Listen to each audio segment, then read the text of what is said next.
The fourth lie or myth you've been told your entire life that has prevented you from getting your six-pack is that you need to train abs at the end of your workout. This is completely flawed thinking.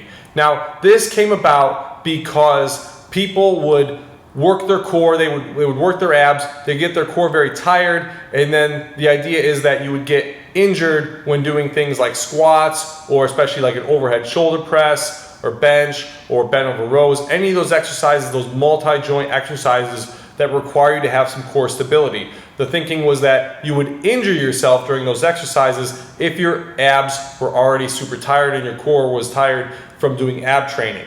Now, that is a valid justification. That does have some merit. However, if you always train your abdominals at the end of your workout when you're already mentally and physically exhausted, it's not going to work. It's just not going to be a great thing.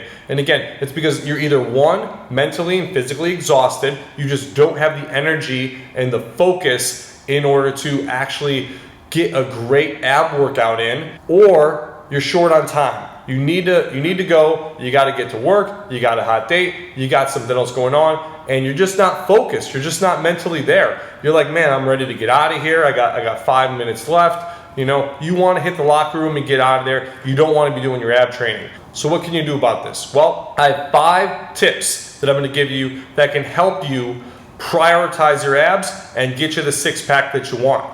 First tip is that you need to cut down on time for your workouts. So I'm not telling you to just cut out part of your workout, but I am telling you to reduce the time. So reduce the time of your workout 8 to 10 minutes. Take whatever volume you're currently doing and do it in a shorter period of time. That's going to make your workouts more intense. It's probably going to lower your body fat anyway, so you'll be better off in the long run.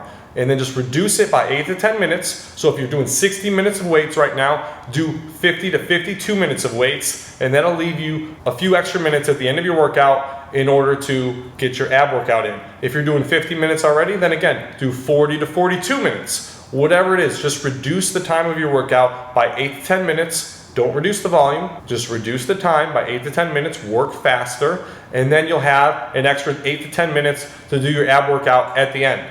Now, you can't do this all the time though, because again, you're always going to be tired still, and you're not going to get the right focus and the right energy for your ab workouts. So you need to incorporate some of these other things as well. Like 2, train your abs after your HIIT workout. If you do a separate HIIT workout, I do one HIIT workout once a week where I just do a dedicated 20-minute HIIT workout that is completely separate from my resistance training. After that HIIT workout, I will work abs for a good 15 to 20, sometimes 25 minutes. That'll be a straight dedicated ab routine after the HIIT workout. So try that if you do a separate HIIT workout or you do cardio separate. Incorporate your abs with that cardio. Another tip, try doing abdominals for the first 8 to 10 minutes of your workout. You don't want to do this all the time, but a couple of times a week, maybe 1 or 2 times a week, do this. Now, Arnold Schwarzenegger famously had tiny little calves when he first got into bodybuilding, and he was embarrassed by them. He was so embarrassed, he cut the bottoms off all of his pants in order to show them to everybody. He wanted to feel the embarrassment so it would motivate him to train his calves. He also did one other thing. He changed up his training and he started doing his calf workouts first thing as soon as he got to the gym. So if it was chest and back day, didn't matter. He was doing calves first. So try doing this, again, 1, maybe 2 times a week, where you prioritize your abs, and the first thing you do for the first 8 to 10 minutes of your workout is abdominal training.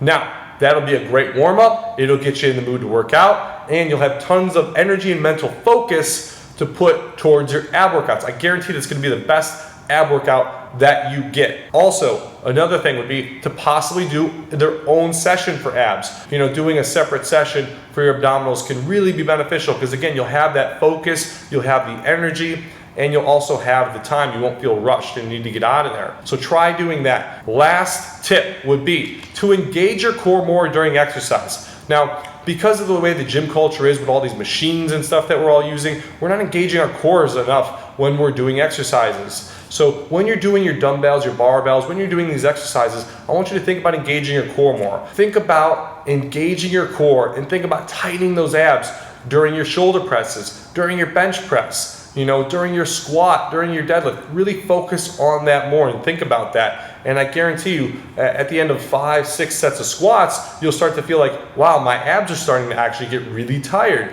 Obviously, you need to have your core for those exercises anyway, but really focus more on it. Really focus on tightening up that core right before you go down for your squats, or when you're doing your bent over rows or whatever it is. And I guarantee you, just thinking about your core and tightening it more during those other exercises will really increase the benefit that you get and your overall visual six-pack.